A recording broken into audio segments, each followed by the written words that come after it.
Forget everything you think you know about Japan. Seriously. You've probably got this image in your head of serene temples, delicate cherry blossoms, and people bowing with a level of grace that makes my own posture look like a collapsed lawn chair. That's the Japan they sell in the brochures. But I've been there. I've walked the streets. I've seen the truth lurking just beneath the surface of all that impeccable order. And let me tell you, it is a land steeped in a level of jaw-dropping, mind-bending sin that would make Las Vegas look like a quiet Sunday school picnic. I came here expecting a gentle cultural exchange. Maybe I'd learn to make sushi, fail miserably at calligraphy, and rent a fake family to feel less lonely. But what I found was a society operating on a completely different software, one that's full of glorious, wonderful, and utterly baffling contradictions. This isn't your grandma's travel blog telling you where to find the best matcha ice cream. This is an exposé. We will explore the 7, maybe 8 or 9 deadly sins of Japan. These are the shocking truths that will make you question everything you thought was normal. You've been warned. The first and most pervasive sin you'll encounter in Japan is a pathological commitment to politeness. I know it sounds lovely, doesn't it? But trust me, for an American accustomed to a certain level of casual chaos, it's terrifying. You buy a pack of gum, you get a bow. You ask for directions, you get a bow. You accidentally bump into someone, and you both enter a bow-off so intense and apologetic it can last for several minutes. I once bought a single pen, and they wrapped it in 3 layers of paper, placed it in a tiny bag with handles, and then taped the bag shut with a branded sticker. I felt like I was carrying home the Hope Diamond, not a 100-yen ballpoint. Riding a subway in Tokyo during rush hour is a surreal experience. You are packed in tighter than sardines in a can, yet the only sound is the gentle hum of the train. I once sneezed on a train, and the collective silent disapproval was so palpable, I considered pulling the emergency brake and fleeing into the tunnels, never to be seen again. You will see a crowd of 100 people standing at a crosswalk, on a completely empty street, with no cars in sight for miles, waiting patiently for the little green man to appear. As an American, my instinct is to look both ways and make a run for it. In Japan, that simple act would be a societal betrayal of the highest order. Japan has perfected the art of instant gratification through its unholy army of vending machines. There are more than 5 million of them across the country, 1 for every 25 people. They are everywhere. On quiet residential streets, on top of mountains, in the middle of rice paddies. For a few hundred yen, you turn a crank and a plastic bubble pops out. You can get hot coffee in a can, cold green tea, beer, sake, and bizarre jellied energy drinks that have the consistency of alien goo. Walking down the street becomes a gauntlet of choices. You don't just go out for ramen. You go to a shop that has spent 50 years perfecting one specific type of pork broth. There are restaurants dedicated solely to eel, others to tempura, others to gyoza. They commit to one thing and do it better than anyone else on the planet. You'll find yourself traveling across a city just to try a legendary egg sandwich from a convenience store. Trust me, it's worth it. It's a sin you'll happily commit again and again. If there is one area where Japan's pride is on full, unapologetic display, it is the toilet. This is a high-tech command center for your nether regions. The first time you encounter a Japanese washlet, you will be paralyzed by the control panel. It has more buttons than the cockpit of a 747. They offer a personalized bidet experience with adjustable water pressure, temperature control, and oscillating spray patterns. They have heated seats, which is a blessing from the heavens on a cold day. They have a privacy button that plays the sound of flushing water or gentle birdsong to mask any undignified noises. They have automated lids that rise to greet you like a loyal pet. This pride in hygiene is everywhere. You'll find these incredible machines in fancy hotels, humble ramen shops, public parks, and even on the Shinkansen bullet train.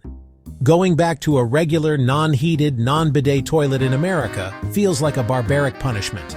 You'll find yourself sitting on a cold seat, thinking wistfully of the warm embrace and gentle cleansing spray you left behind in Tokyo. Japan has spoiled you. In Japan, they've elevated sloth to a public art form known as inamuri, which translates to sleeping while present. This isn't laziness, it's a battle scar, a badge of honor.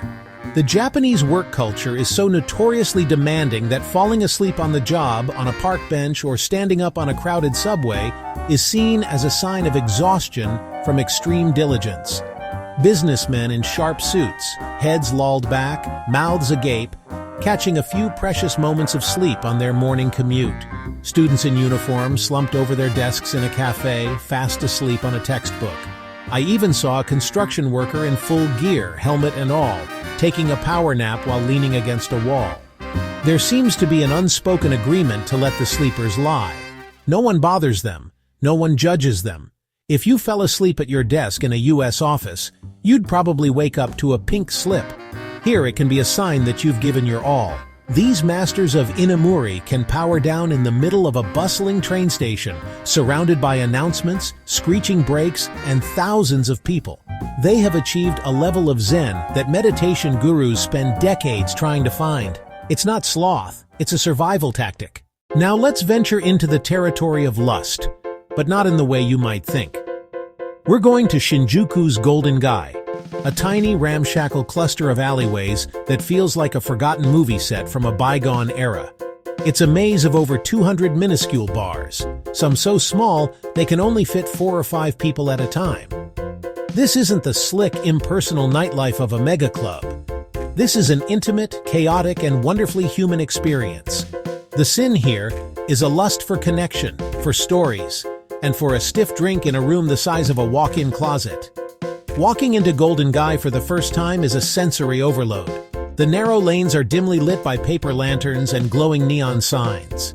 You have to duck to enter most doorways, and once inside, your knees will likely be touching the person sitting next to you. There's no room for personal space, and that's the entire point. Each bar has its own unique personality.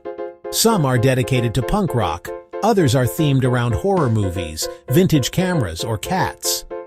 The bartenders are not just serving drinks, they are curators of a specific vibe. They are gatekeepers and storytellers. The lust here is for authenticity. In a city as modern and sprawling as Tokyo, Golden Gai is a precious, preserved relic of the past. It's a lust for a genuine moment, a conversation with someone you'll never see again, a shared laugh in a cramped, smoky room. If you thought vending machines were a sin, allow me to introduce you to their more devious cousin, the gachapon machine. These are the colorful, irresistible dispensers of capsule toys that embody the sin of pure, unadulterated greed. For a few hundred yen, you turn a crank, gacha, and a plastic bubble pops out, pon. Inside is a tiny, exquisitely detailed, and utterly useless treasure. The sheer range of what you can get is staggering and absurd. You can get miniature, hyper-realistic models of sushi, tiny animals wearing hats, cats bowing apologetically. There are capsules containing miniature office furniture, business cards, and even underwear. Why would you need emergency underwear from a vending machine? I don't want to know the answer. The desire to collect a complete set of anything, say, all 6 variations of a Shiba Inu sticking its head through a wall, is a powerful primal urge that will drain your wallet. You never know exactly which item from the series you're going to get, which makes the whole process maddeningly addictive. You want the tiny cat wearing a chef's hat, but instead, you get your third cat wearing a tiny construction helmet. So what do? You put more coins in the machine, of course. It's a cycle of hope, disappointment, and renewed hope that is as thrilling as it is financially irresponsible. It is the sin of greed in its cutest, most compact form. And what do you do with all this tiny plastic junk? Absolutely nothing. It serves no purpose. It will clutter your desk, get lost in the bottom of your bag, and eventually end up in a drawer filled with other baffling souvenirs. But in that moment, the thrill of the gachapon is all that matters. You will come home with a pocket full of tiny, useless things, and you will not regret a single yen you spent acquiring them. After spending any amount of time in Japan, you will be consumed by the sin of envy. This isn't a fleeting jealousy, it's a deep existential crisis that makes you question the very foundations of your life back home. You'll see elementary school children commuting across the city by themselves on the subway, and you'll feel a pang of envy for a society safe enough to allow for such independence. The trains in Japan are not just on time, they are a miracle of punctuality. The average delay for the Shinkansen bullet train over an entire year is less than a minute.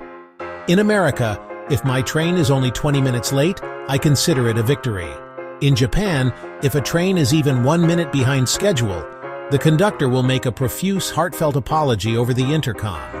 A Japanese konbini is not the sad, fluorescent-lit pit stop we know in the States. It is a gleaming beacon of civilization where you can buy delicious meals, pay bills, and use a pristine, high-tech toilet. The 7-Eleven egg salad sandwich is a culinary masterpiece that food critics write about. Your local convenience store will suddenly seem like a post-apocalyptic wasteland by comparison. All these little things add up to a powerful feeling of envy. You will envy their sense of community, their respect for public space, their dedication to craftsmanship, and their adorable mascots for everything. You'll come back to the United States and notice the litter on the streets, the delays in service, and the general lack of cute, anthropomorphic animals guiding you through airport security. Japan's greatest sin is that it works. It functions with a grace and efficiency that is both inspiring and deeply maddening. It holds up a mirror to your own world, and you may not like what you see. So, is Japan the most sinful nation on Earth? If by sin you mean a place that will systematically dismantle your understanding of daily life and replace it with something far more interesting, then yes, absolutely.